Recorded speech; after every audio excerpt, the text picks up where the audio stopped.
And hi again, Mark. I I, know that we covered the section on code of conduct, but before we move on, I know you wanted to come back to one of the questions, and particularly the variety of code of conduct. And I know you wanted to make a comment, so I'll let you to comment on that before we move on to the next section. yeah, I think that there was so much that came out of one of the earlier introductions that you gave that I ignored accidentally the aspect of lots of different codes of conduct. My view is that you have different codes of conduct that specifically cover certain elements. So if we look at NERPC, it deals with your professional conduct. It talks a lot in the NERPC code of conduct about your behaviour and how you can be disciplined, etc. The Chartered Institute of Linguists have a code of conduct that is far broader because of the registrants that are on that, the members. And then if we look at the agencies, they'll have a code of conduct that I said you'd sign up to, and that will deal in more detail with how you conduct yourself representing that agency, and also getting your timesheets in on time, and all sorts of other aspects. I think if we did a Venn diagram of circles of all the different aspects, they would all overlap. The bit in the middle would be absolutely massive where there's overlap, but the bits on the edge would be those specific. Yeah, you get a fine for that. Is that your phone? Yeah, that's a fine. That's donuts. Sorry. And everyone now knows that your phone was on. Sorry, I didn't mean to embarrass you, Irina. Your cheeks have gone so red. I'm sorry. So this diagram would show that the majority of those codes of conduct are the same, but on the edges there would be those little bits that are specific for the organisation that's written it.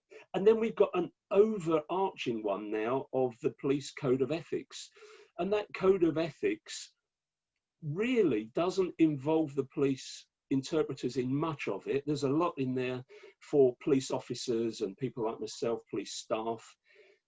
The bit that is relevant that I'm not going to talk about now, we'll talk about another time, is the social media aspect and your behaviour, not only at work, but when you're not at work. If you are representing the police service and going into police stations, then there is within the code of ethics a bit that says that you should behave in a certain way or not behave in a certain way when you're at home.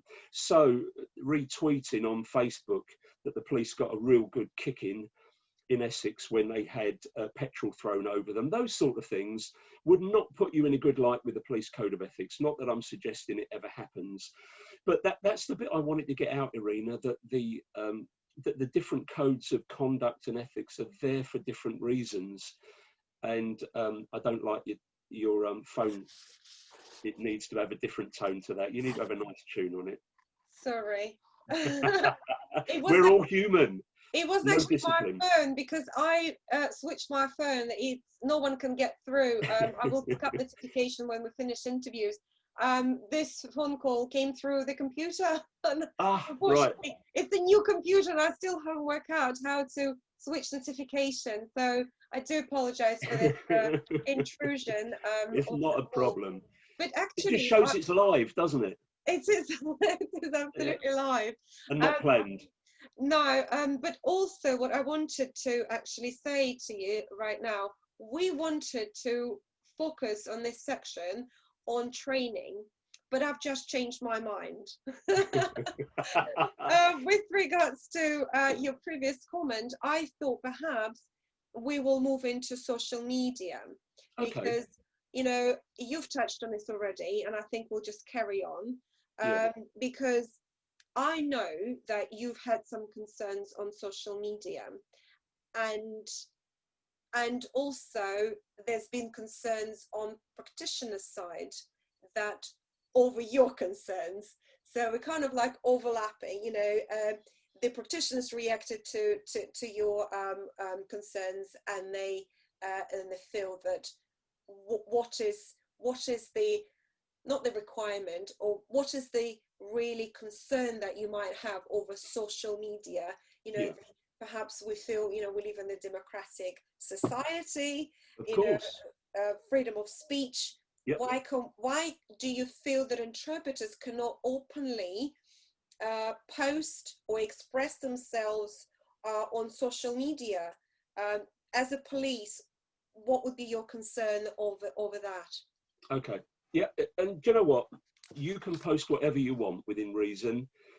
I've made it clear that I'm back on Facebook and I don't join with interpreters on it, but I love it. It's a great way to keep in touch.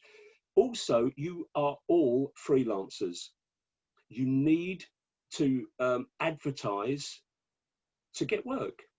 And if you wanted to do defence work as an interpreter, what better way of advertising on LinkedIn than to say, hey, I'm out there doing police work at the moment. I think that's a great way to encourage solicitors to take you on and say, yeah, we need you, come and work for us because you understand the legal system. And I get all that. I, as a driving instructor, would always publish the results when someone passed their test. I'd say how many hours they'd done and how few faults they got, because it's out there, it gets published and other people see it and parents go, well, I want him to teach my child, etc. So I get that, and you can say whatever you want. My concerns have been around people publishing on LinkedIn. I am currently on a police operation. That is not right. Your code of conduct with an agency says you can't do that. You could potentially put at risk an operation that's in progress. So if you speak Polish and you published on LinkedIn or Facebook or anywhere else or Twitter, I'm walking the beat with this police officer. We are going to interview some suspects for criminal damage. Well, they may get to see that and you've interfered with an investigation. Secondly, there are a number of police officers who don't ever publish on social media what they're doing and certainly don't publish where they live, because if you put on, you as an interpreter have put on Facebook, I'm dealing with a really, really difficult murder at the moment. How do you know that that doesn't get out to the suspects who decide to threaten you, to get you to stop doing the work? So your personal safety is at risk if you're publishing these kind of things. The investigation could be affected by it. And the third element that I need to deal with is disaffection, causing disaffection. So publishing on LinkedIn or Facebook or anywhere else that you're doing police work, but you really don't get paid enough money, what do you think the defence solicitor is going to say if they get to see it? And believe me, when you think that Facebook sites are private, they are not. There is always someone who's willing to screenshot and send it elsewhere. How do you think I get my information? I have a number of people that will screenshot and send me things. Did you know this is going on? Did you know that's going on? So if you are showing disaffection towards the police, then there could be criticism of your interpreting, your motivation. And I don't want any interpreter or translator to put themselves in a difficult position. I also don't want the police to be seen in a bad light, if at all possible. Now, if something happens and you decide to publish it and the police have done something wrong, then we'll deal with that. But when people are publishing information that says the police haven't dealt with this properly, the police haven't dealt with that properly, with no fact, then what it does, it puts out disaffection, and you cannot have disaffection in society against the police. The code of conduct, the code of ethics don't allow for it. The majority of the posts that I see are wonderful. They're praising the police. They're celebrating the fact that the interpreters are willing to jump out and go and do police work. And I love seeing them. It's just the odd ones that are troublesome. So I apologize if the profession out there think that I'm trying to stop you from speaking. I'm not. I'm trying to keep you safe and ensure that organised crime don't find out where you live and come and see you and stop you from doing the work that you love doing. There's one other element. Some of you will be security cleared, SC. You should not be posting anything about your work if you are security cleared or dealing with a serious investigation. If you work for the National Crime Agency, it's specifically stated you cannot tell people that you work for the National Crime Agency, other than the agencies that are sending you there. So you should not be posting that you're doing work for the NCA or have done work for the NCA. I hope that helps people to understand that I'm not saying we live in a society where you can't post. You need to advertise your work to get more work. Although police work is going to go up in pay, conference work, you can earn a lot more money. Working with private clients, you can earn a lot of money. And by showing a broad experience of interpreting, I know that you will get better jobs through LinkedIn. Although LinkedIn is becoming a little bit more like Facebook now, there's all sorts of jokes and things on there. It's not as professional as it used to be. Carry on tweeting, carry on posting, celebrate the fact that you're doing police work. Once you've done it, let people know how great you are and how willing you are to go out when it's raining like it is now, or snowing, or boiling hot, or late at night, or early in the morning. Do all that. Just think really carefully. Have I posted something that might affect the investigation? Have I posted something that might put me or my family at risk? And believe me, I've had panic alarms in my house. I've had armed plans to keep me safe because some of the things that I've done. You do not want to ever be in that position, because you've been brilliant, gone out, helped the police to investigate organised crime, and then put yourself at risk. I think I probably said enough. And you know how passionate I am about this.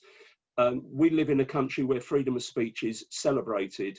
I'm not telling anyone you can't speak. I just don't want you murdered in your beds.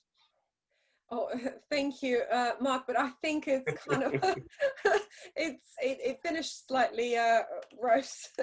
But I can personally totally understand now your open letter that you shared with National Register of Public Service Interpreters in October, which obviously caused some concern within the profession. But I think what you've said right now does absolutely explain that your concerns were on safety, on also security, the also security of investigation, disaffection you also mentioned, and many other things that you quite well explained and elaborated on. So thank you very much for your honesty. Thank you for being so frank. And I'd like to finish this section and we'll move on now, definitely. We're definitely moving into continuous professional development in our next section. Thank you, Mark.